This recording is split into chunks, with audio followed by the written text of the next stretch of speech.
يا حيرتي ماذا أقول في وصف بسم الله الرحمن الرحيم. الحمد لله رب العالمين، وصلى الله وسلم وبارك على نبينا محمد وعلى آله وأصحابه أجمعين. أولا مساكم الله جميعا بالخيرات الحاضرين والمشاهدين، وأسأل الله سبحانه وتعالى أن يجعل هذا اللقاء لقاء مباركا. الحقيقة أنا أحرجوني قناة بداية في هذا الاستوديو اللي هو بالنسبة لي غريب، وهذه الجلسة التي لم أكن أريدها، لكنهم مشكورين اجتهدوا، وهذا الاجتهاد إن شاء الله تعالى قد يكون مقبول. وأنا أبغى أشهد الجمهور على القناة، نعطيهم فرصة هالأسبوع إذا ما عدلوا ترى الاستوديو إلى أن يكون أشبه ما يكون بالمسجد، أو على الأقل فيه طاولة، ولا يمكن حتى نقاطعهم إلى مدة. على كل حال أرحب بإخوتي الكرام المشاهدين، وأرحب بمن حضر، ونعود اليوم والعود أحمد. وأكبر شرف أيها الأحبة الكرام أن يتحدث الإنسان اليوم عن محمد بن عبد الله صلى الله عليه وسلم. يعني رسولنا عليه الصلاة والسلام هو الرجل الذي أحبته النفوس، يعني تجد حتى غير المسلمين يحبون النبي صلى الله عليه وسلم ويفرحون به، بل وحينما سمعوا سيرته قالوا مقولات كثيرة، لعلي أتناول شيء من عرضها إن شاء الله تعالى. الشرف الكبير اللي سيلقاه المشاهد، وتلقاه أختي المشاهدة، ويلقاه الحاضرين معي، وألقاه أنا كمتحدث، أننا ونحن نذكر نبينا عليه الصلاة والسلام في هذا الملأ المبارك، الله جل وعلا سيذكرنا فوق. يعني تخيل أن الله يذكرنا عنده، والسبب شيء واحد، أنك تذكر محمد بن عبد الله صلى الله عليه وسلم. جاء في بعض الآثار، وهذا ذكرها ابن كثير رحمه الله تعالى، يقول بأن ما يتعلق بسيرة النبي صلى الله عليه وسلم حتى العرش، جاء بعض الروايات أنه مكتوب على العرش لا إله إلا الله محمد رسول الله، حتى قيل أن آدم عليه السلام شافها حينما صعد أو حينما كان في الجنة، رأى لا إله إلا الله محمد رسول الله. حنا تحدثنا معكم أيها الأحبة خلال 12 لقاء في برنامجنا الماضي زد رصيدك، في أيضا هذه الشاشة قناة بداية، عن شيء من سيرته. والله العظيم أنني أكرر وأقولها مرة وعشر وعشرين وألف، سنظل مقصرين. يعني احنا نتكلم عن محمد بن عبد الله، كتب دونها العلماء وكتبوا سيرته، فصلوا في سيرته. ما فيه رجل في الدنيا حتى الأنبياء عليهم الصلاة والسلام إلا محمد بن عبد الله الذي كتبت سيرته من أن ولد إلين مات صلى الله عليه وسلم. يعني حتى شعرات الشيب اللي كانت في شعره وفي لحيته بل وفي صدره، يقول بعض الصحابة عدت شعرات النبي فكانت 14 شعرة، وقال بعضهم أكثر من ذلك، قيل 20 شعرة. يعني منها الشخصية العظيمة اللي تستطيع حتى أنك شعرات الشيب أنك تعرف عددها في رأسه وفي لحيته وفي جسده صلى الله عليه وسلم، فلا يكون ذلك إلا لمحمد بن عبد الله. أحب أن أقول لإخوتي المشاهدين في قناة بداية أن شركة الجميح وفقها الله ومشكورة، وأنا أقدم لها شكري من هذا المنبر وهذه القناة وهذه الشاشة، وتبرعت بسيارة لإخواننا المشاهدين. هذه السيارة سيكون طبعا فيها مسابقة، بمعنى سنضع أسئلة على كل حلقة. يعني ننتهي اليوم إن شاء الله تعالى، وسينزل على حسابي الخاص في تويتر، وأرجو أن يكون إن شاء الله تعالى الآن على الشاشة. هذا الحساب سيكون فيه كل ليلة بعد كل حلقة، يعني مثل هالليلة 3 أسئلة، إذا تمت الإجابة سنحتفظ بها إن شاء الله تعالى عندنا. وفي آخر حلقة، يعني آخر لقاء من هذه الدورة في الحديث عن النبي صلى الله عليه وسلم، سيكون فيه فرز عبر المشاهدين هنا في هذا المكان، ويختار اسما واحدا للفائز بالسيارة التي تبرعت بها شركة الجميح. تفاصيلها إن شاء الله تعالى ستكون في الأسبوع القادم، وسيكون إن شاء الله تعالى أيضا هناك بعض الجوائز لمن يتابعنا. هذه بالمناسبة وقفة الجميح مشكورين مأجورين، هي ليست رعاية ولا دعاية، هم تبرعوا بها لوجه الله وحبا لسنة محمد صلى الله عليه وعلى آله وأصحابه وسلم. يا جماعة أنا أشكر الجميح، وأشكر كل من يشاهدنا، رجال ونساء وأطفال. أنا أعرف أن المسؤولية أصبحت علي، يشهد الله، بعد زد رصيدك كبيرة، وأبشركم ببشارة، أنتم سبب بعد الله سبحانه وتعالى أنه سيكون هناك مشروع يتعلق بسيرة نبينا وسنته صلى الله عليه وسلم، وسننطلق إن شاء الله تعالى. لا أحصي عدد الاتصالات التي جاءتني من عدد من القنوات وإذاعات الحقيقة متعددة في السعودية وفي خارجها. فتساءلت الحقيقة مع نفسي وش السبب؟ وجدت والله العظيم بكل تجرد وليس تواضعا أن السبب الرئيسي أن المتحدث عنه هو محمد بن عبد الله. أنت تتكلم على رسول الهدى صلى الله عليه وسلم، تتحدث عن أعظم قصة إصلاح عرفتها الأرض على مستوى تاريخ الأرض منذ أن خلق آدم وإلى أن بعث محمد صلى الله عليه وسلم. ما عرفت البشرية رجل أصلح في الأرض كما أصلح محمد صلى الله عليه وسلم. حنا نتكلم هو باختصار عن قصة انتصار الحق. أنتم سمعتم في الفترة الماضية الرسول عانى، أوذي، ضرب صلى الله عليه وسلم، طرد، حصلت له مواقف كثيرة وانتصر في النهاية الحق. دخل المكة فاتح ودخل منتصر وحقق انتصارات أبهرت قريش في ذلك الوقت، وانبهر من كان يسمع بمحمد مثل الفرس والروم وغيرها من الامبراطوريات التي كانت موجودة. واليوم المستشرقين المعاصرين يقولون محمد وش هذا محمد؟ هم يقولون ان العظماء في تاريخهم هم وفي فلسفتهم ان العظماء 100 على مستوى الارض، وذكروا منهم محمد بن عبد الله، بل قالوا ان رقم 1 في العظماء المخلدون اللي خلدت اسماءهم محمد صلى الله عليه وعلى اله واصحابه وسلم.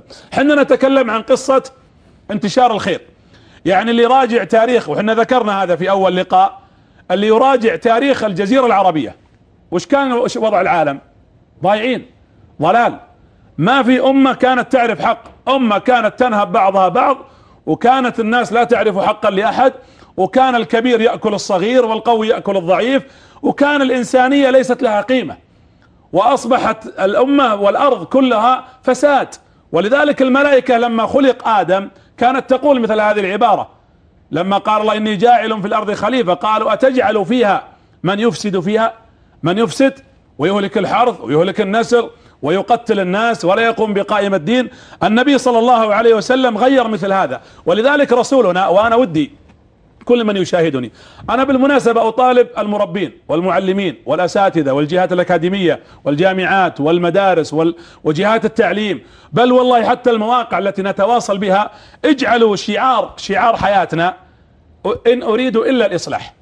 يا أخي أصلح. بعض الناس ساكن في حي، يمكن ساكن في شقة في عمارة، لكن تقول له وش دورك في العمارة؟ فيها 6 شقق، قد قدمت أمر بالمعروف، نهيت عن منكر، قدمت دعوة إلى الله، نصحت مسلم، كان لك دور أثر. وش أثرك في المسجد؟ تسلم على الصغير، تضحك في وجه الثاني، تسلم على الكبير، تسلم على إخواننا المسلمين حتى من غير العرب الذين هم عمالة وجاليات يرتاحون ينبسطون لما يشعر أن هناك من يضحك في وجهه. 23 سنة يأتي النبي صلى الله عليه وسلم، غير الكرة الأرضية كلها، تغيرت معالمها، تغيرت التاريخ ترى كتب قبل محمد، وبعد محمد شيء ثاني. أنا أتحدى واحد يريد أن يكتب في التاريخ لا يمر على الحقبة تاريخ بعثة محمد صلى الله عليه وسلم. هذا التاريخ الذي كتبه محمد كتبه بواقع. كتب تاريخ محمد بدماء الصحابة، كتب تاريخ محمد بالتضحية، كتب تاريخ محمد عليه الصلاة والسلام بالتوحيد، كتب تاريخ محمد بالإصرار، كتب تاريخ نبيكم. يا جماعة حنا جالسين الآن على هالكراسي وقدامنا الشاهي وقدامنا الماء والشباب ومكيفات وكاميرات، وأنتم الآن بعضكم جالس السفر أمامه وغيرها. يا جماعة نبينا كتب تاريخ أمتكم التي بعث فيها رسولكم تشريفا لها، وبعث عليه الصلاة والسلام لينقذها من براثن الشرك، من الضياع اللي كانت فيه. كانت الأمة أمة جاهلة، أمة قاسية، أمة ما تعرف رحمة، أمة متضاربة، أمة كانت القبائل تأكل بعضها بعضا. فجاء محمد صلى الله عليه وسلم هدية. وش يقول الرسول؟ إنما أنا رحمة إيش؟ مهداة، هدية. اللهم صل على محمد. أنا بطلبكم طلب أيضا بكرره، كل ما سمعتم اسمه صلوا عليه وسلموا تسليما، ترى ما راح تخسرون شيء والله الذي لا إله غيره. الصلاة أنا الآن جالس هنا وأنا أقول اللهم صل على محمد وعلى آل محمد كما صليت على إبراهيم وعلى آل إبراهيم. الآن صلاتي هذا وسلامي انتقل من عندي مباشرة في ملك مخصص ويأتي إلى محمد بن عبد الله في الحديث يقول النبي فترد إلي روحي، ويسلم علينا ويصلي علينا، اللهم صل على محمد وعلى آل محمد. مبروك كل من صلى عليه، امرأة رجل كبير صغير. الآن أنت تستشعر أيا كان اسمك، سعود، فؤاد، محمد، هدى، حصة، نورة، أيا كان، ترى الآن النبي يعود له روحه ويصلي ويسلم أيضا عليك ويرد عليك هذا السلام. نحن نحب محمد. الغرب وش يقولون؟ يقولون 100 عظماء ولا لا؟ يقولون 100 العظماء المخلدون اللي لهم تاريخ، يقولون أعظمهم محمد، هذا اعترافهم هم. حنا نقول لهم لا، حنا نعترف بأنه أفضلهم، لكن ما نقارن محمد لا ب100 ولا بغيرها. نقول محمد نبينا أفضلنا، أفضل الخلق على الإطلاق، بعثه الله جل وعلا رحمة مهداة، خاتم الأنبياء والرسل، شامة في جبين الأرض والكرة الأرضية كلها عليه الصلاة والسلام. محمد عندنا دين يا جماعة، علموا عيالنا. أنا أعرف الآن يجلس أمام الشاشات عيالنا الصغار، البنات الصغيرات والأبناء، قولوا لهم ترى محمد، الآن الأم أنت وعيالك جالسين ولا الأب، قل له ترى محمد حبها أكثر مني، ترى الرسول أغلى عندي من نفسي، وأغلى عندي منك، وأغلى عندي من أبوي ومن أمي ومن دنياي. ولذلك النبي قال لا يؤمن أحدكم حتى أكون أحب إليه من إيش يا رسول الله؟ من نفسه وماله وولده وأهله والناس أجمعين. لا يمكن أن يكون للنبي عليه الصلاة والسلام، أو لا يمكن يتمكن الإيمان من قلوبنا وانت تقولها نص نص، والله أنا أحب الرسول أكثر من فلوسي لكن من نفسي ما أقدر. هذا عمر قالها، عمر بن الخطاب يمشي مع النبي عليه الصلاة والسلام، والرسول عنده حس ذوق عالي. احنا احيانا نفتقد، بعضنا مع زوجته ما يقولها حتى كلمة حلوة، كلمة أحبك ما يقولها، ما يمازح زوجته، ما يمازح أطفاله، ما يلاعبهم، يدخل كأنه مقفهر الوجه، إذا دخل أعوذ بالله كأنه الشيطان الرجيم في البيت. يا أخي الكريم، النبي صلى الله عليه وسلم تعامل حتى مع أن عمر شخصيته قوية وفيه نوع رضي الله عنه وأرضاه من الحزم والشدة، إلا أنه لما مر النبي قال له تعال يا عمر، مسك الرسول يده، يقول عمر له فلما أمسك الرسول يدي شعرت بشعور ثاني، في إحساس غريب. أنت لما تمشي الآن تمسك زوجتك بيدها، أو تمسك ابنك أو ابنتك، أو تسير في طريق مع صديق فتمسكه احتراما وتقديرا، ستكون المشاعر والمحبة فياضة أكثر. هنا عمر تغيرت مشاعره أقوى إلى رسول الله، فقال له النبي صلى الله عليه وسلم، يقول عمر للنبي عليه الصلاة والسلام، النبي صلى الله عليه وسلم يقول لعمر أو تحبني؟ يقول عمر للنبي، قال النبي نعم. ثم قال النبي عليه الصلاة والسلام يا عمر أتحبني أكثر من نفسك من أهلك؟ قال نعم. قال من مالك؟ قال نعم. قال من ولدك؟ قال نعم. قال من نفسك؟ قال لا. قال له النبي لا، إلا أن أكون أحب إليك أكثر حتى من نفسك.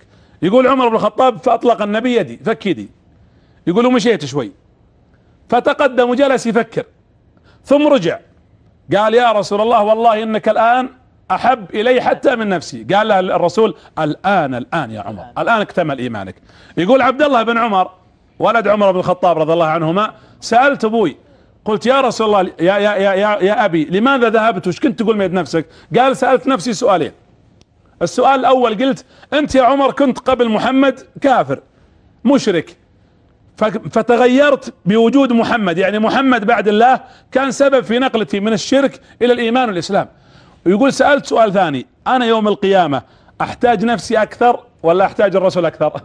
وش كانت الإجابة؟ أكيد أن الرسول ستحتاج أكثر. فيقول قلت ولذلك قلت أنت الآن أحب إلي من نفسي. يجب إيمانا يا جماعة، علموا أبنائنا، قولوها بالصوت العالي، محمد أحب إلينا من أنفسنا، من أهلنا، من أموالنا، من الناس أجمعين، من كل شيء على وجه الأرض نبينا صلى الله عليه وسلم أحب إليه. ليش؟ لأن حنا نرجو شيء.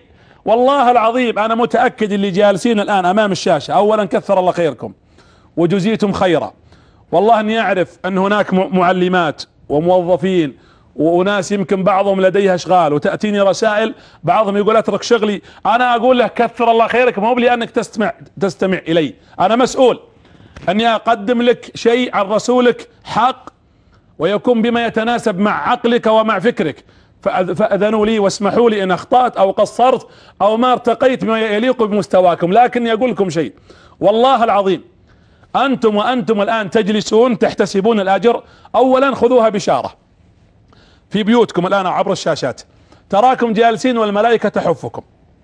يلا جيب لي مجلس غير مجالس الذكر وقراءة القرآن التي يذكر فيها الله، ما فيه مجلس وأنت جالس الآن ترى بيتك ومجلسك ومكانك مليان من الملائكة، ثم تحفك الملائكة وتغشاك رحمة وتنزل عليكم السكينة.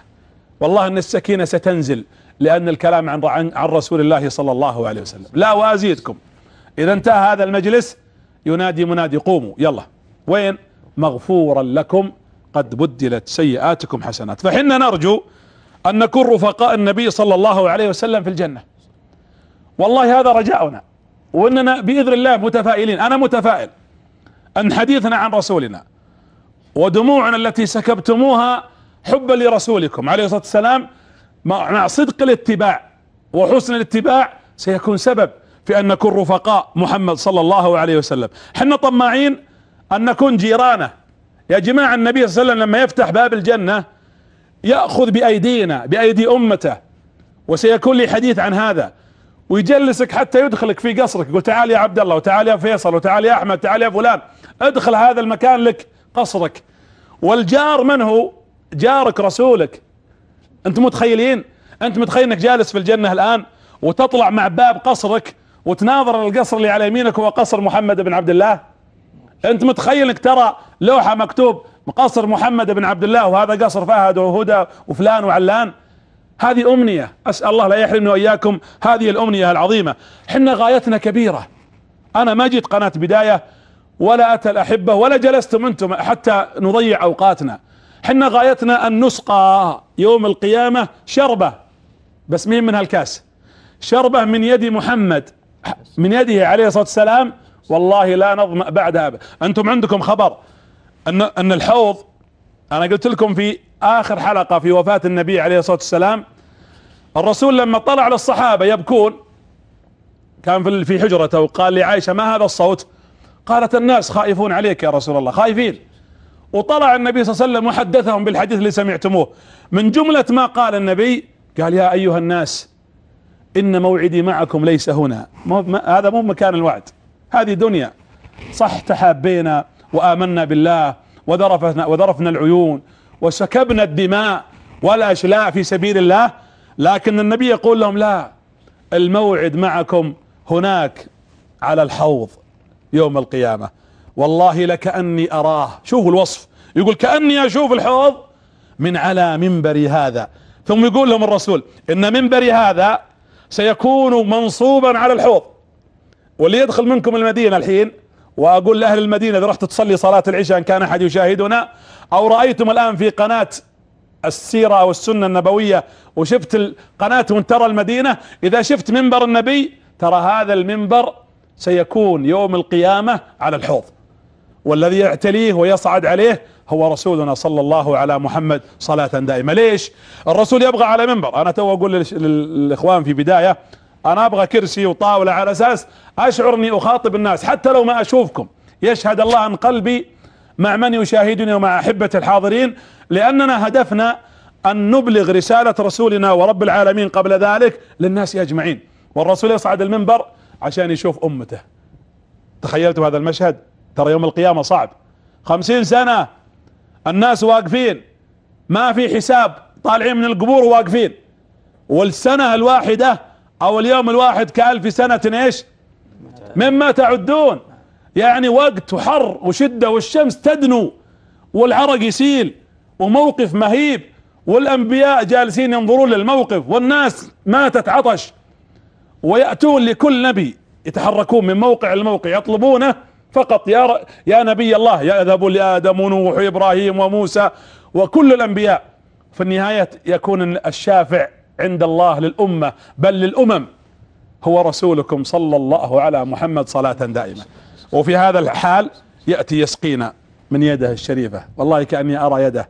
اللهم صل على محمد يا حبيبي يا رسول الله، اللهم صل عليك صلاة دائمة يا رب العالمين. لا يمكن يا جماعة، بعض الناس يقول يا أخي السيرة موجودة وحفظناها وكتبها العلماء وموجودة في الكتب وبحثت كثيرا. نقول لهم يا جماعة كثير من القرآن لا يفهم إلا بالسنة والسيرة، كما أن السنة والسيرة لا تفهم إلا بالقرآن كثير منها أيضا.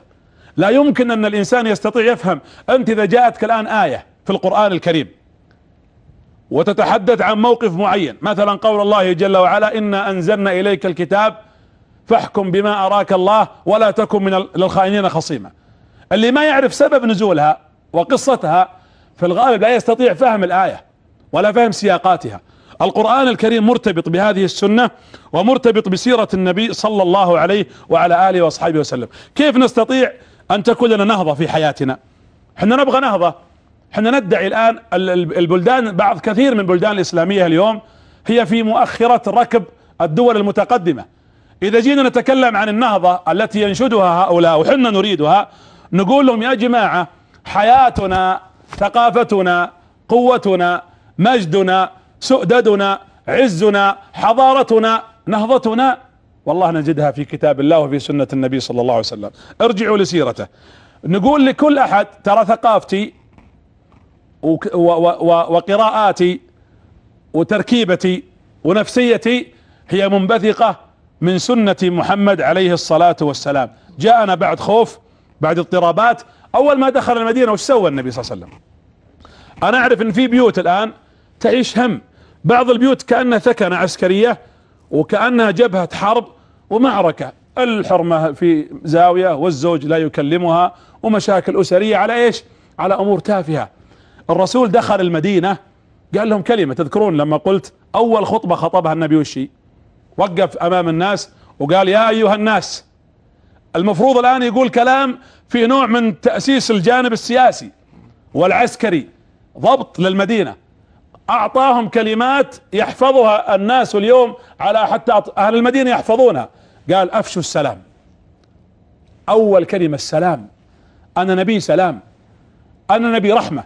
كأنه يقول كلكم يا أوس يا خزرج يا أهل المدينة يا من جئتم من المهاجرين من مكة، أفشوا السلام. ادخل بيتك، خل بيتك سلام. اضحك في وجه زوجتك، اضحكي في وجه زوجك، كن مع أطفالك، ليكن السلام منتشر في البيت، منتشر بينكم في المسجد، منتشر بين القبائل. ما نبغى حروب، نريد أمة تقوم على هذا المبدأ، السلام. السلام.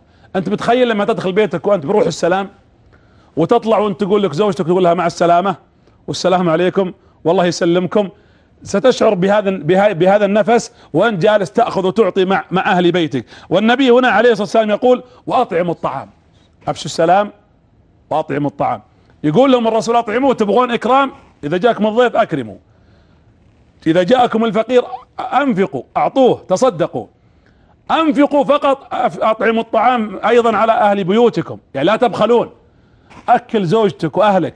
ترى اللقمة التي تعطيها زوجتك وأبنائك في بيتك، إن احتسبت الأجر مع أنه واجب عليك، تراك مأجور عند الله، مأجور. وزوجتك تأكل اللقمة وتشرب الشربة التي جئت بها أنت للبيت، أجر عظيم، تدخل سرور على هذا الذي جاء به النبي. ثم قال وصلوا أرحامكم. كأن النبي يريد أن يؤاخي وأن يقرب. كان بين الأوس والخزرج تعرفون الحروب التي كانت موجودة، يريد صلة الأرحام. ثم قال وصلوا بالليل والناس نيام تدخلوا جنة ربكم بسلام. الرسول خطط. بعض شبابنا اليوم يقول أنا والله ودي الحقيقة أن يكون لي دور، أبغى أسوي مشروع تجاري، ودي أني أتقدم في جانب إعلامي، ودي أخدم الأمة. كثير من بناتنا وفتياتنا وإخواننا لهم رغبة أن يقدمون شيء على مستوى أحيانا المدرسة، على مستوى الوظيفة، على مستوى المجتمع عموما عن طريق القنوات التواصل. نقول له خطط وليكن عندك مبادرة. الرسول تذكرون قلت لكم في أيام الحديث عن وقت النبي صلى الله عليه وسلم خاصة في مكة، كان النبي ما كان عنده ردود أفعال، كان هو مبادر، يخلي ردة الفعل تجي من وين؟ تجي من أعداء، تجي من عند قريش. ولذلك النبي صلى الله عليه وسلم كان مبادرا، كان عنده صبر صبر صبر صبر. أتحدى جيبوا لي إنسان، كم من وحده اليوم وواحد تجيه رسالة من إنسان يمكن فيها نوع من الكلام البذيء، ما عنده صبر، يمكن يرد مثلها 10 مرات. وكم من الناس اليوم بين بعضهم، أنا اسمحوا لي أركز على البيوت تحديدا، إخوان ينامون في غرفة واحدة بينهم مشاكل على ويش؟ على جهاز لابتوب، أو على أني ما أخذ وقت أكثر من وقتي. زوجه وزوجها على إيش؟ اخوان اخوات ارحام، تصبرون مثل الرسول؟ الرسول مر ورأى سمية تعذب وهي تقول له يا محمد انا امنت بك والان يعذبوني بسببك، وجالس يقول لها صبرا آل ياسر. الرسول ذبح حمزة امام عينيه وبقرت بطنه واخذ ينتحب نحيب من شدة الالم وهو يشوف حمزة يقتل امام عينيه. النبي صلى الله عليه وسلم اتهم في المدينة بعرضة، اتهموا عائشة، ويا جماعة صبر. النبي صلى الله عليه وسلم حاصروه في شعب بني طالب حصار الاكل والشرب ما فيه. النبي صلى الله عليه وسلم حاولوا قتله مرارا. النبي اضطرد، طلع من مكة ويبكي ويرى الكعبة وعيناه تذرف، والله انك لأحب البقاع الي ولولا ان اهلك يخرجوني ما طلعت، انت حبيبتي يا مكة. لكن ماذا افعل؟ الرسول اللي يضرب ويطرد من الطائف جاي يدعوهم يا جماعة ادعوكم الى الله الواحد الاحد، ويناديهم النبي صلى الله عليه وسلم يأخذ يعطي معهم، ومع ذلك لم يلتفتوا اليه.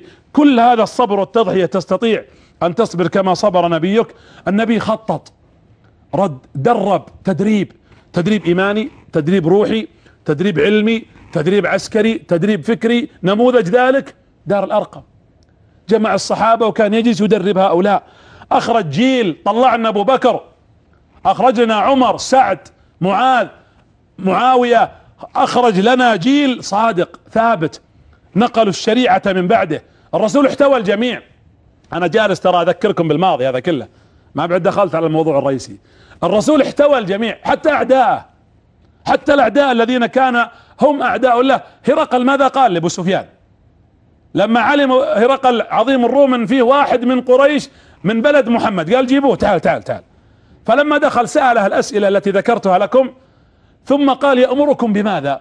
قال يأمرهم بالصلاة، يأمرهم بصلة الارحام، يأمرهم بحسن الجوار، وذكر بعض الصفات الجميلة.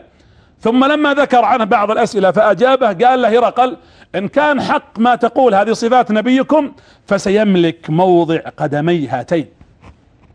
الاعداء شهدوا له، والحق ما شهدت به الاعداء. النبي صلى الله عليه وسلم ما ترك المرأة. المرأة انا اقول لها دائما انت في الاسلام نعرف هذا حنا، بس انت المفروض تدقين تحية كل يوم وتصلين عشرات المرات لرسولك صلى الله عليه وسلم الذي لم ينسى لك من توصية الناس به. اوصى الناس بالمرأة حتى عند موته، اوصيكم بالنساء خيرا.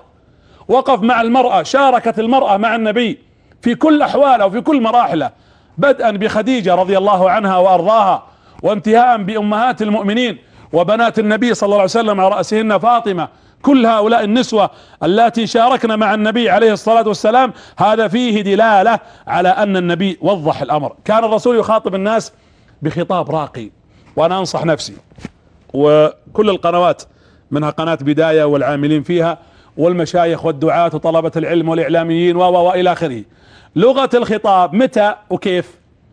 الرسول كان يعرف متى يتكلم وبماذا يتكلم ومع من يتكلم وكيف يتكلم. يعني المقال يعرف متى يقول في نفس المقام، والحديث في نفس الحدث، ويخاطب الناس. متى قال لكم صلوا؟ في وقت لما جينا على المدينة بنينا المسجد. ومتى النبي صلى الله عليه وسلم امر بتحريم الخمر؟ لما استقرت الامور واصبح الناس قد استوعبوا الايمان واصبحت روحهم مشبعة. متى هدمت الاصنام في مكة؟ ما هدمها الرسول وهو جالس 13 سنة في الكعبة، لكن لما راح المدينة واستقرت الدولة وقويت شوكة المسلمين جاء بكل قوة فهدمت الاصنام اللي هي رمز الشرك ورمز الكفر. صلى الله على محمد. كان الرسول يحترم آراء الناس. جيبوا لي واحد اليوم يقعد في مجلس ويستمع من عياله ومن بناته ومن خدمه ومن موظفين مرؤوسيه اللي تحته ويستجيب لهم وياخذ يعطي معهم حوار وشاورهم بالامر وامرهم شورى. يوم احد الرسول ما كان يبي يخرج من المدينة، فاشار عليه بعض الصحابة ونزل الى شورهم، وخرج النبي صلى الله عليه وسلم وحدث ما حدث، وقال لهم اجلسوا فوق على جبل الرماة، واجتهدوا رضي الله عنهم ونزلوا وكسرت رباعيته وأدمي رسولنا وسقط في حفرة وكاد يقتل حتى أشيع مات رسول الله. وراحوا الصحابة دخلوا المدينة ما بقى الا 20 رجال، ومع ذلك في نفس اليوم واللحظة بعد الانتصار ويرجع النبي صلى الله عليه وسلم وفي ناس في هزيمة حصلت او في انكسار حصل وفي اشخاص قتلوا 70 شخص، والنبي صلى الله عليه وسلم يبكي. وهنا يأمره الله تبارك وتعالى وأمرهم شورى. قال الله جل وعلا أمر أن يعفو عنهم ثم قال وشاورهم في الأمر. الشورى والحوار مع الجميع كانت سياسة نبينا. تعرفون أبعطيكم 5 أخلاق احفظوها، 5 أخلاق يسمونها، أنا أسميها أخلاق النهضة. 5 أخلاق أساسية: الصدق، الأمانة، الوفاء، الإتقان، الأمل والتفاؤل. اللي يبغى نهضة يطبقها ال5 وسيتغير الموضوع إلى وضع آخر. الشرق المستشرقين اندهشوا، يقولون يوم جاي يكتبون بعضهم ألف قالوا احترت ماذا أقول عن محمد، هل هو عالم دين، هل هو رسول، هل هو مصلح اجتماعي، هل هو قائد عسكري، هل هو رجل سياسي؟ لأن النبي صلى الله عليه وسلم حياته وجوانبها كلها مليئة بهذه كلها، كامل عظيم. اللهم صل على محمد في كل شيء، صلوا عليه وزيدوا وصلوا وسلموا عليه، لأن الصلاة عليه إيمان راحة. أنا جالس أستشعر وأنا أصلي على النبي وأنتم سبب، والله العظيم كل ما قلت اللهم صل على محمد أني أستشعر أن هالكلمة تخرج ويأتيني رد حبيبي صلى الله عليه وسلم يصلي ويسلم علينا. اعلموا أن فيكم رسول الله. أنا هالآية تستوقفني وقلتها أكثر من مرة. أنا أقول كيف فيكم رسول الله؟ رسول مات الحين. هل الآية خاصة بالصحابة؟ لا.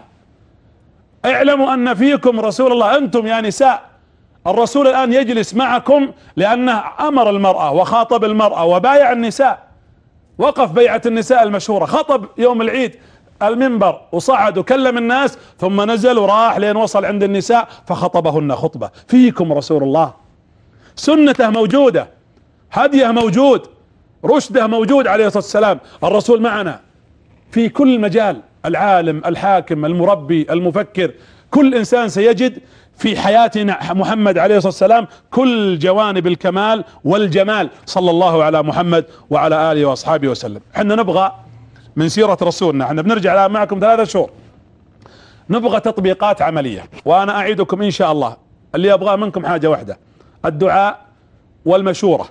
تواصلوا معنا عبر إن شاء الله تعالى حسابنا. هناك نية إن شاء الله تعالى أن يكون فيه اجتهاد في إخراج مشروع يناسب الأمة، نظرة عصرية عن السيرة النبوية.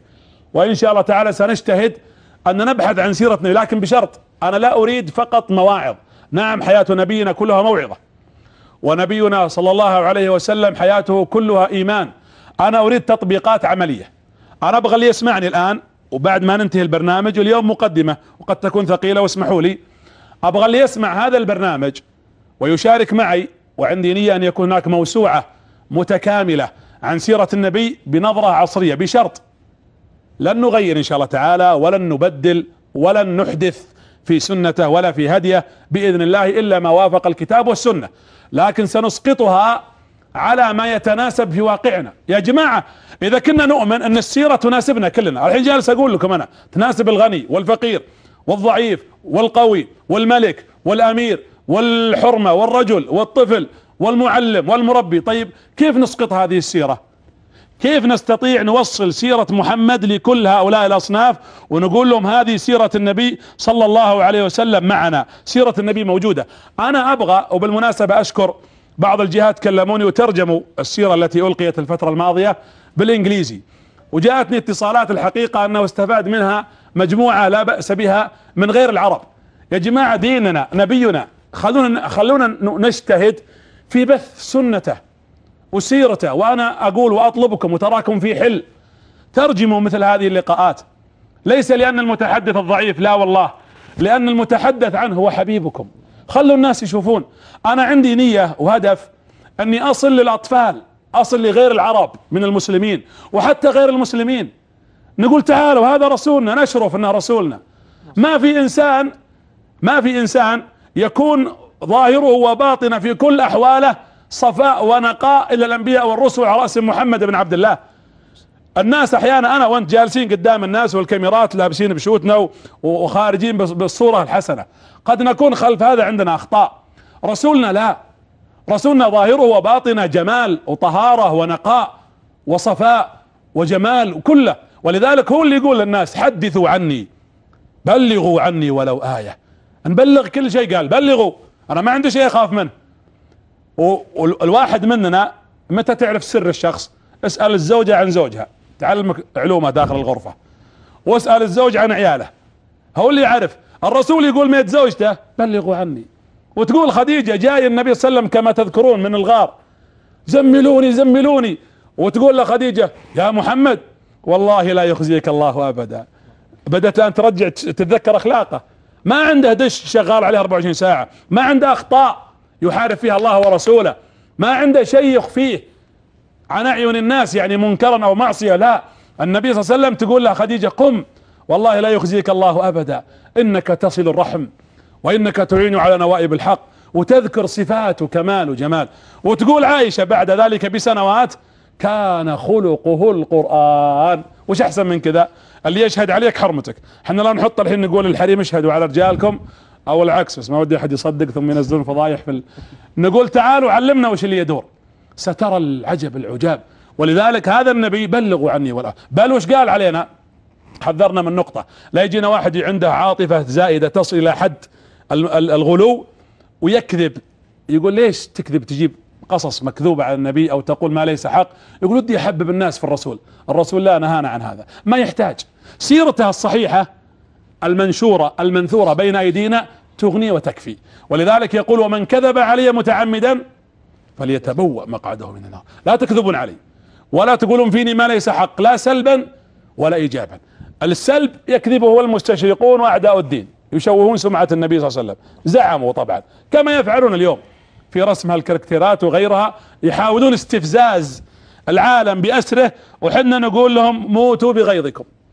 والله ان شان نبينا ابتر مقطوع ما له قيمة. مجانين انتم من تحاربون؟ تحاربون مليار نصف مليار مسلم. اطفالنا يخرجون وهم يقولون اشهد ان لا اله الا الله وان محمد رسول الله. نقول يا جماعة ديننا وصل الى بلدانكم ليس بالسيف، وصل بالرحمة، رسول رحمة لكم ولنا كافة للناس عامة. ولذلك انا شفت بعيني في بعض الدول الاوروبية مسجد مقابل كنيسة. نعم نتمنى الكنيسة من موجودة، لكن وجود المسجد وصوت الاذان يصدح هذا عز. اليوم اسم محمد في كل ارض، اشهد ان محمد رسول الله في الاذان، في امريكا، في كندا، في صحراء سيبيريا، هنا في الجزيرة، الكعبة والقبلة، في كل بلاد الارض. وهذا هو مصداق قول الله جل وعلا ورفعنا لك ذكرك. فباختصار انا اريد ان يكون عندنا موسوعة سهلة عن النبي صلى الله عليه وسلم تخدم هذا العمل. ولذلك شوفوا الحين توسعة الحرمين، جزا الله كل من عمل على التوسعة من بداية التوسعة قديما الى وقتنا المعاصر، الملك عبد الله رحمه الله تعالى، هذه التوسعة الحديثة، وقبلها الملك فهد، وان شاء الله سيكون هناك ايضا اهتمام كما هو الحاصل في بلادنا. انا اقول ترى توسعة الحرمين مكة والمدينة يعني معليش، الحين اسأل الله ان يجعلها في ميزان الملك عبد الله. هل هالتوسعة والملك فهد كذلك التوسعة التي سبقتها، كم من المصلين والتالين والراكعين والصائمين والعاكفين، كم الأجور التي تصب لمن وسع في هذه الحرمين الشريفين. ليش أنا جبت هالمثال؟ أنا بطلب منكم مشروعنا الجديد اللي أبغاكم تشاركوني فيه، خلونا نوسع السيرة، نخدم السنة، نطلق مشروع موسوعة تتحدث عن سيرة نبينا عليه الصلاة والسلام بهذه النظرة، بمعنى الإسقاطات التي تتوافق مع واقعنا. نقول للناس هذه سنة نبينا ولكم أجورها. ولذلك أبو هريرة خدم السنة ونقل الحديث. وش كان أجر أبو هريرة؟ له مكان خاص يوم القيامة عند الحوض. وتميز أبو هريرة لسبب واحد، أنه خدم السنة ونشر الحديث. كان الصحابة ربيعة بن كعب الأسلمي يخدم النبي عليه الصلاة والسلام، يخدم الرسول. ترى خدمة النبي كذاته وخدمة سنته أجورها واحدة. ولذلك يأتي هذا الصحابي الأسلمي رضي الله عنه يقول له الرسول يا كعب يا ربيعة، قال نعم، قال سلني ماذا تريد، والله لا تسألني عن شيء إلا أعطيتك إياه. والرسول يشوفه كان يصب له مويه يتوضا ويخدم النبي صلى الله عليه وسلم. فنظر إلى النبي قال الله يا رسول الله إني أسألك مرافقتك في الجنة، بس هذا اللي أبغاه. فقال هي لك. سيرافق النبي لخدمته للنبي. يا جماعة أرجوكم، تبغون ترافقون رسول الله، تبغون ترافقون النبي، اخدموا سنته، طبقوها في بيوتكم، علموا عيالكم. علموا الأطفال، علمه كيف يقول السلام عليكم، كيف إذا سمع قول محمد الآن قولوا الكل اللي يشاهدون من الأطفال قولوا اللهم صل على محمد وعلى آل محمد كما صليت على إبراهيم. أنا بلقن الآن الأطفال، اسمعوا مني عشان تكسبون الأجر وترافقون النبي، تصير صديقك مع الرسول صلى الله عليه وسلم في الجنة. قل اللهم صل على محمد، اللهم صل على محمد، بس هذه الكلمة تجعل هالأبناء يلتقون ويحبون النبي صلى الله عليه وعلى آله وأصحابه وسلم تسليما كثيرا. مما نريد من السيرة، نريد بناء شخصية مؤمنة تفقه الواقع، معاصرة ما تعارض حق. سأذكر لكم، يمكن الوقت ما يسمح لي أذكر لقطة. أنا كنت بسمي هذا اللقاء لقطات من سيرة النبي صلى الله عليه وسلم، وكنت أبغى أجيب لقطات يعني من المواقف اللي ذكرتها لكم في اللقاءات الماضية، بدل ما أجي أقول مثلا افعلوا كذا وكذا وكذا. أبغى أعطيك لمحات، أبغى أعطيك كلام عن حياة النبي صلى الله عليه وسلم، يعني أوصف لك مشكلة معينة نحتاجها حنا أو نعاني منها ونبغى حلها، أذكرها لك من موقف من النبي عليه الصلاة والسلام. اكتبوها تكفى، سجلوها واحفظوها وانشروها وأيضا طبقوها، ستشعرون بتغير في حياتنا عظيم وكبير. النبي صلى الله عليه وسلم، أو اللقطة الأولى، سؤال: هل أنت من أصحاب النفوس الكبيرة ولا من أصحاب النفوس الصغيرة؟ النفوس الصغيرة تعبانين دايم، أصحاب النفوس الصغيرة دايم تعبانين. أصحاب النفوس الكبيرة لا، وضعهم يختلف. خلونا نفهم أكثر وش الفرق أو كيف نعرف صاحب النفس الكبيرة أو صاحب النفس الصغيرة. أصحاب النفوس، وأنا أتكلم الآن أصحاب النفوس، أبغى الإنسان يسجل معي وهو يسمع من هو صاحب النفس الصغيرة ومن هو صاحب النفس كذلك الكبيرة. النبي صلى الله عليه وسلم 40 سنة وهو يقال له يا صادق يا أمين، صادق وأمين صلى الله عليه وسلم، وينادى بهذا الاسم. وفجأة يعني ترى صعبة، بعد 40 سنة يقولون لك ايش؟ كذاب، كاهن، شاعر، مجنون. تتقبلها 40 سنة يا جماعة، وفجأة تقلبوني من أمين وصادق إلى شاعر وإلى كذاب وإلى مجنون. أتصور الموضوع صعب. فجأة ينادونه بدال يا محمد مو باسمه مذمم، لكن هم يريدون في زعمهم أن يقفون ويوقفون دعوته، يريدون إهانته. النبي عليه الصلاة والسلام يقتل أصحابه قدام عيونه، يطرد يا جماعة من بيته، حتى يوم رجع بعد فتح مكة قالوا للصحابة اذهب إلى بيتك يا رسول الله. قال وهل ترك عقيلا لنا بيتا؟ الجماعة شغلوني وهل ترك عقيلا لنا بيتا؟ ما لي بيت، يقول أنا ما لي بيت.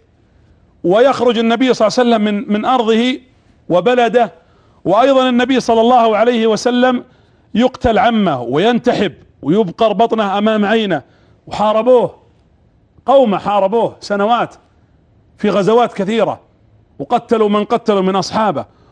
ولكم أن تتخيلوا، أنا قد جبت هاللقطة لسبب الطائف. أنا الطائف طبعا يتعبني كثيرا.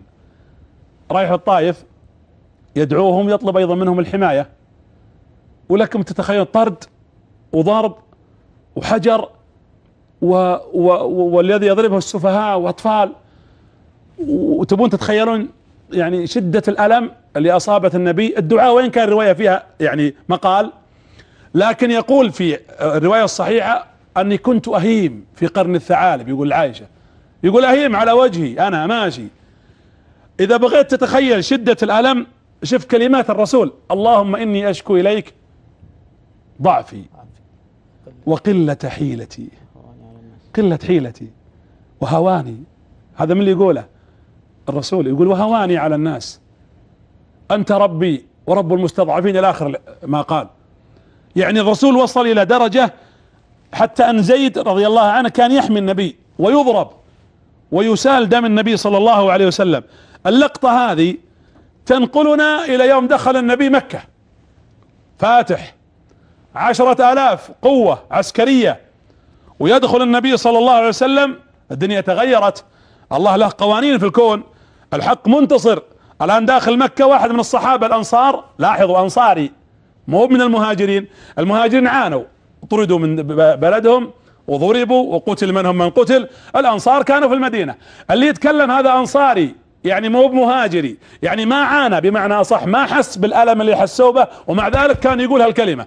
يوم جاء يدخل في فتح مكة مع النبي عليه الصلاة والسلام سعد بن عبادة، قال يا رسول الله، وهو يناظر قريش، يقول سعد اليوم يوم الملحمة، حنا نبي نثأر اليوم، هذه فرصتنا ننتقم، والله نأدبكم يا قريش، والله ناخذ حقنا منك يا ابو سفيان انت وربعك.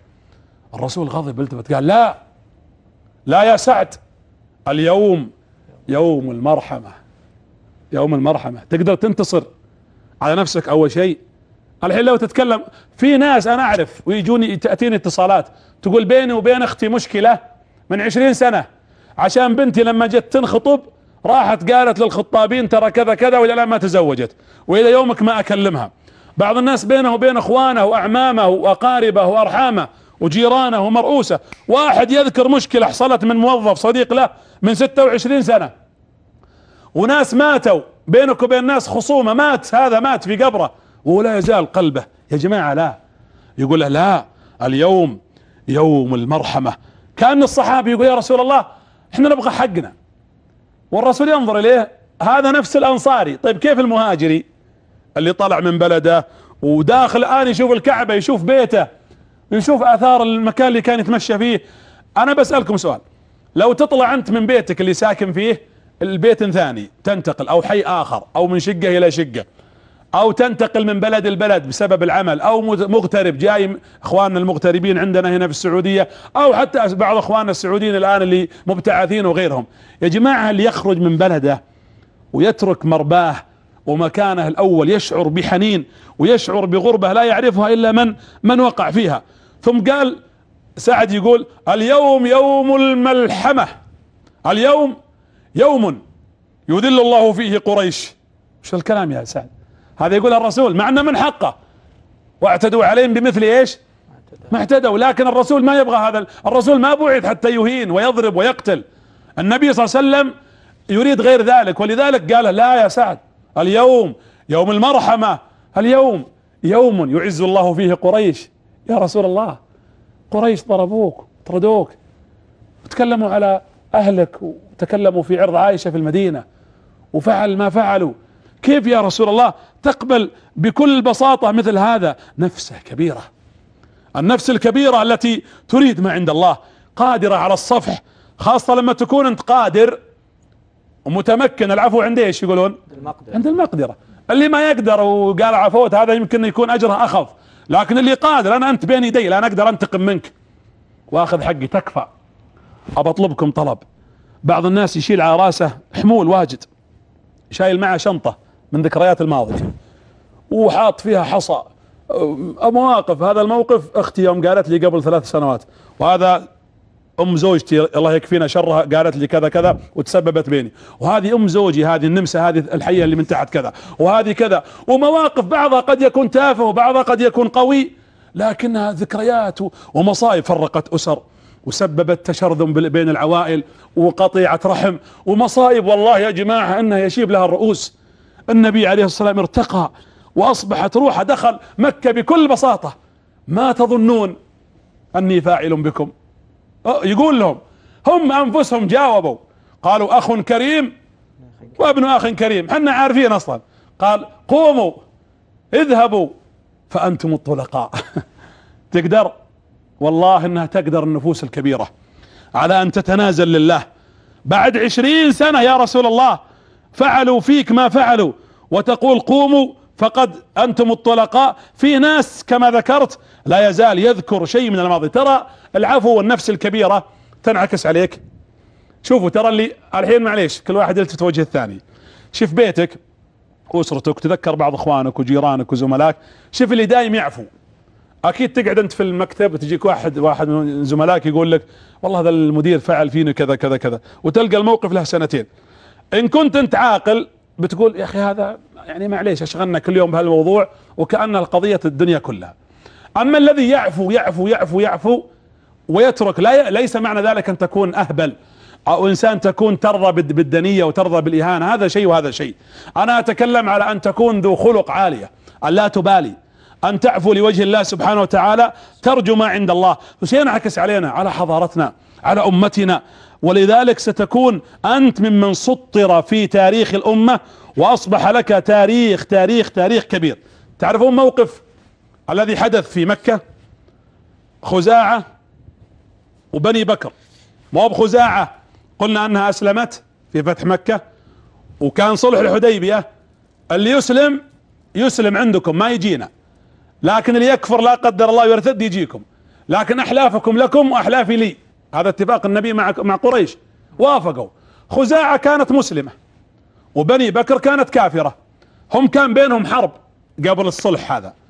لما نزعوا السلاح وصار في صلح، ما عاد في حرب ولا في قتال، بني بكر قالت لا، حست ان كل من سار مع الرسول ارتفع شأنه، وهي بدأت تقل شأنها. قالوا ما نقدر، احنا ما نوافق، احنا نرفض مثل هذا العرض، لأن خزاعة أصبحت قوتها أكثر منا. فقالوا طيب وش نسوي؟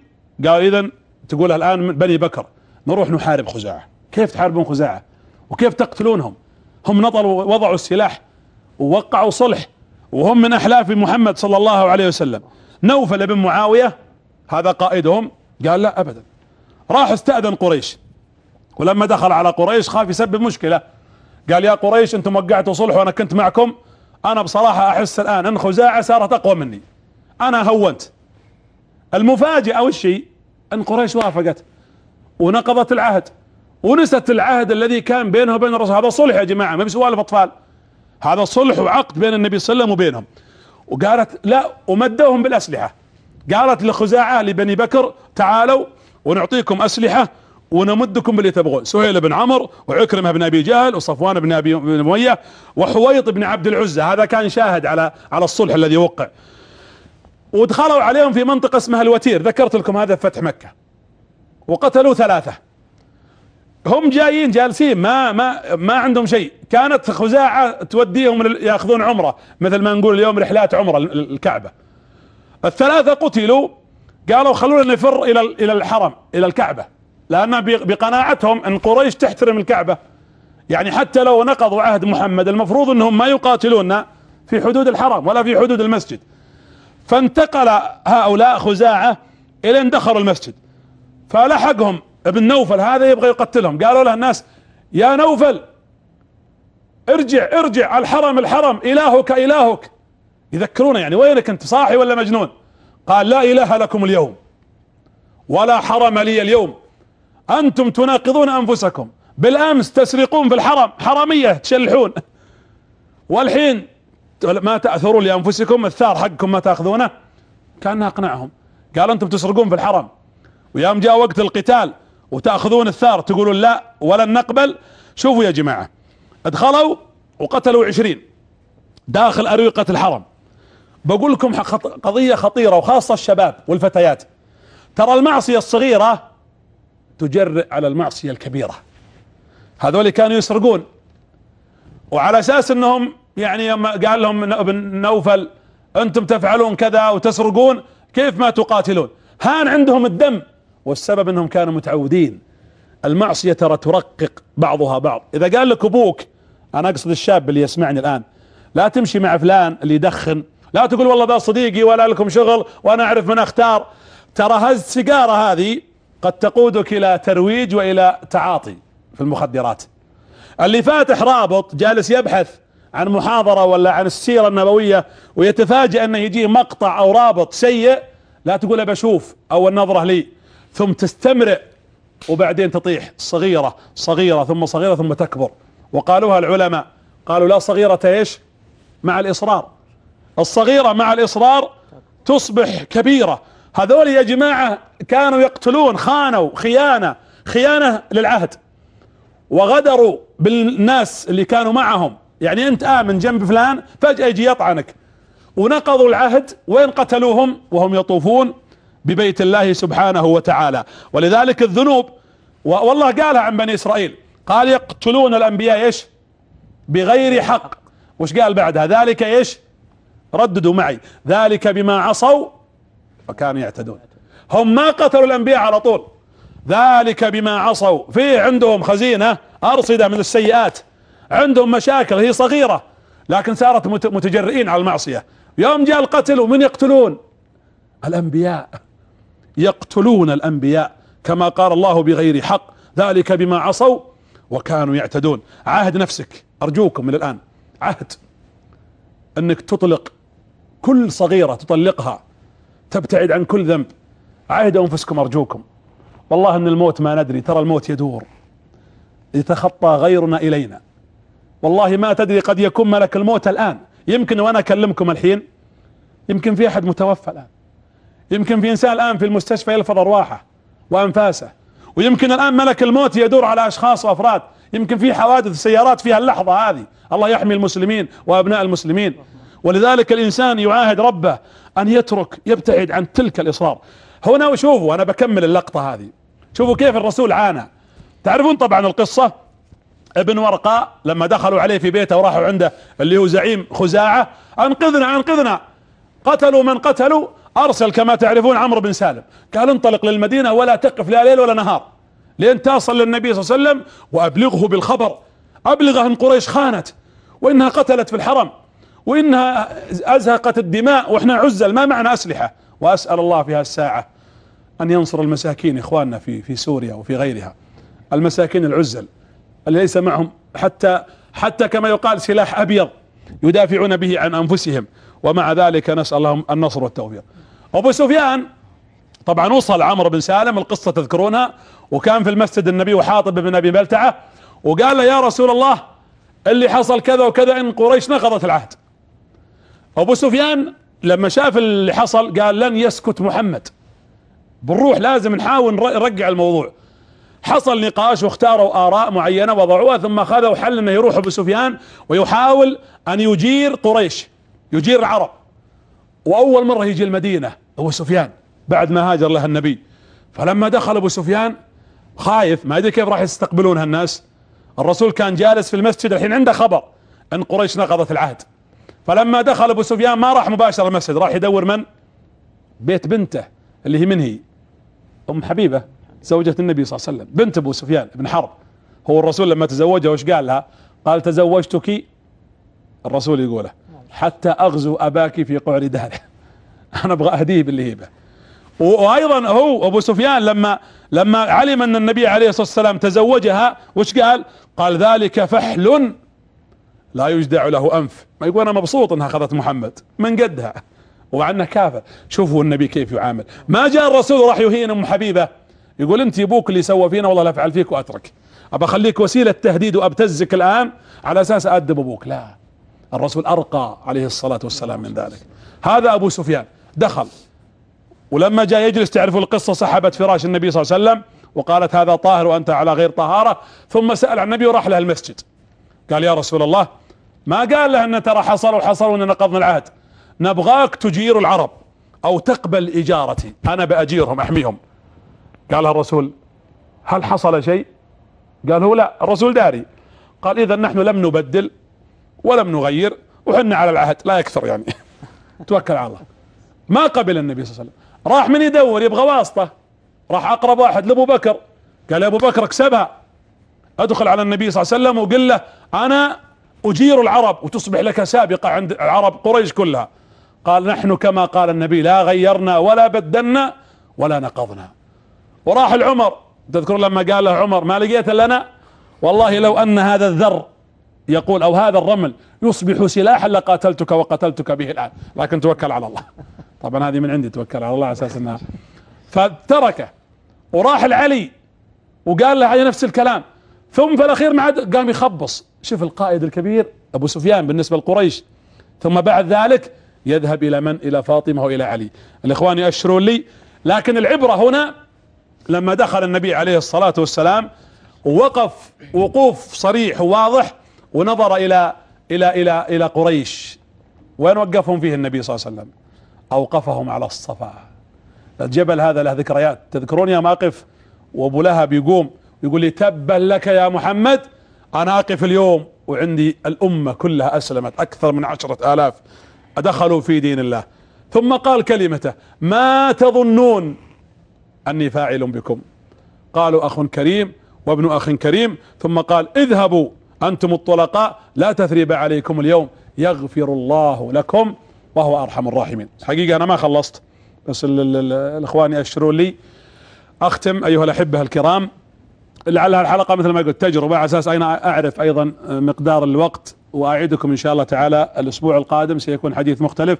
بس أنا الآن تراني أهددكم يا بداية، إذا ما حطوا لي كرسي وطاولة غير اللي أنا أشوفها الآن، ترى ماني بجايكم الأسبوع القادم. ستنزل إن شاء الله تعالى الأسئلة اليوم على حسابنا، وأرجو يحطونها على الشاشة، 3 أسئلة، والإجابة طبعا كل أسبوع سنضع 3، سيكون فيه فرز. إذا حصل في بعض الجهات كلمونا الحقيقة لكن لم يتم الاتفاق معهم، لله كلهم محتسبون ومن دون رعاية ولا حتى دعاية، إنما هدفهم الأجر. سيكون السحب على السيارة في آخر شيء، ليس الهدف السيارة، إنما هذا ترغيب وتحبيب حتى ننتشر إن شاء الله تعالى هذه السنة. أكرر المشروع اللي أبغاه، الموسوعة النبوية بالنظرة العصرية، أرجوكم أن تكونوا معي شركاء في هذا المشروع الكبير والأجر الكبير. تراني ما خلصت، اللي ذكرت لكم ربع بس، فاجئوني الجماعة اليوم في بداية، وادعونا الآن بدخل عليهم بيني وبينهم معركة طويلة عريضة. أسأل الله لي ولكم التوفيق والهداية، زادنا الله وإياكم من فضله. أشكركم على حسن ظنكم بأخيكم الضعيف، وأسأل الله لي ولكم التوفيق، وأشكر إخواني الحاضرين معي هنا، وأسأل الله لي ولكم التوفيق. دعواتكم لأخيكم الضعيف، وأنا أدعو لكم بالتوفيق والسداد. أيضا تواصلوا معنا من باب أن نستفيد منكم وأن نأخذ ما لديكم إن شاء الله تعالى من مقترحات. هذا والسلام عليكم ورحمة الله تعالى وبركاته.